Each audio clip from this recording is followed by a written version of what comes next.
시간 3월 7일 오전 9시입니다. 금일 새벽 6시 프랑스 르몽디지에 의하면 3월 6일 러시아 군대가 키이우 11시 방향 15km 지점까지 진격을 했고, 우크라이나군은 러시아군의 진격을 늦추기 위해 이르빵 다리를 폭파하고 퇴각했다고 전하고 있습니다. 이 다리를 넘으면 행정구역상 키이우라고 합니다.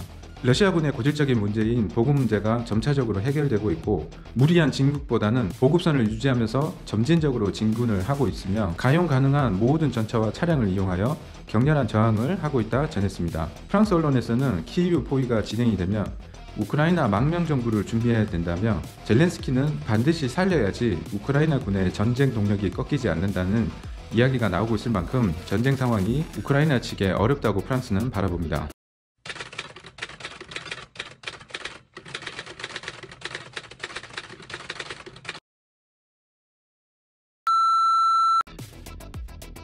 Cet engagement n'est pas offensif, il est défensif.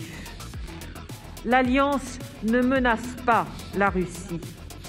L'Europe ne menace pas la Russie. Personne ne menace la Russie. En revanche, il nous appartient de montrer à la Russie que notre unité est sans faille quand il s'agit de défendre nos alliés. 전쟁은 뱅크와 탱크의 싸움이라는 말이 있습니다. 그만큼 경제에 미치는 영향이 큰데요. 식품 가격이 심상치 않습니다. 이번 전쟁 후 시카고 선물 가격 기준으로 밀은 28% 수직 상승했고 2008년 이후 최고가라 합니다. 이번 주 내로 라면값, 빵값 등이 줄줄이 오를 거라 예상이 됩니다. 석유와 천연가스 가격도 뛰고 있습니다. 미국은 러시아산 석유의 판매를 막는 방법을 준비 중인데, 독일 내부에서 반대가 만만치 않습니다. 독일 외무부 장관 안넬의 베어복의 말을 인용해 러시아가 가스를 끊으면 독일은 이틀도 버티지 못할 것이라고 프랑스 언론은 전했고, 제가 몇 번 영상에서도 설명드렸지만 스위프트 코드에서 러시아를 퇴출한 효과가 미국, 영국 측 언론에서 많이 과장되고 있습니다. 이걸 우리나라 언론에서는 그대로 받아서 쓰고 있는데요. 이번 유럽과 미국이 진행한 스위프트 코드 퇴출에서 러시아 은행 7곳에 제재가 들어갔지만 러시아 1위 은행 스베르뱅크는 제재에 포함되지 않았습니다. 이 이야기를 하는 언론은 하나도 없더라고요. 그 이유는 가스와 석유의 결제에 있는데요. 에너지 부분의 자금 이동을 이번 스위프트 퇴출에서 예외 조항을 두고 있습니다. 러시아의 삼성으로 불리며 러시아에서 가장 큰 기업이자 세계 1위 천연가스 생산 기업인 가스프롬의 주 거래은행이 스트루뱅크입니다. 러시아 전체 수출의 15%가 가스이고 석유까지 합치면 20%가 넘는데, 지금도 이쪽은 전혀 제재가 없는 것입니다. 지금도 유럽의 많은 국가는 러시아의 가스 수출이 막힐까봐 전전긍긍하고 있고요. 반대로 러시아는 천연가스와 유가 상승으로 전비를 충당하고 있습니다. 결국 스위프트 제재의 파편은 미국, 유럽, 한국 기업들이 받고 있는데요.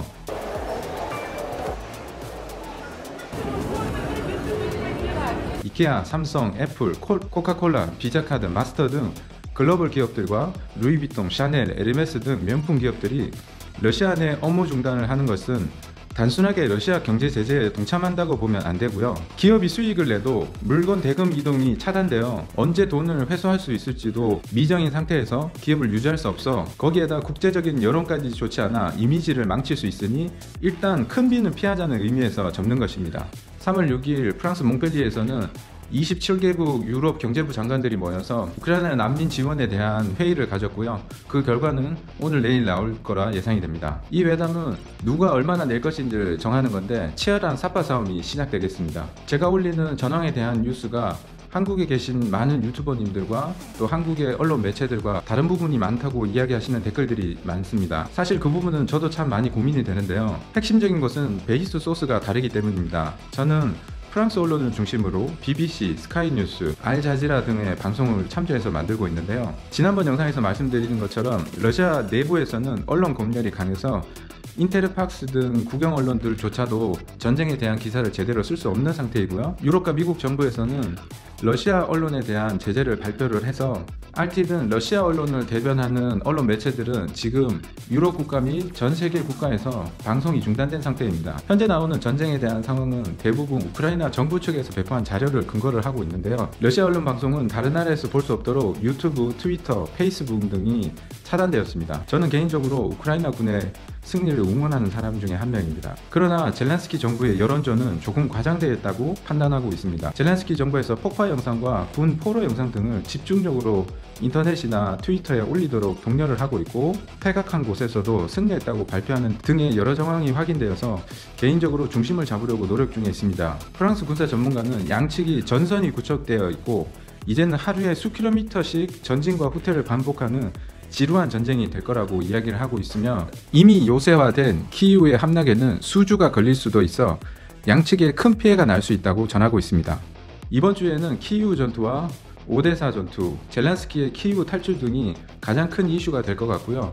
오늘 오후에 있을 3차 회담의 결과도 주목됩니다. 오늘 소식은 여기까지고요. 저는 유럽의 소식을 전하는 파이선준이었습니다. 감사합니다.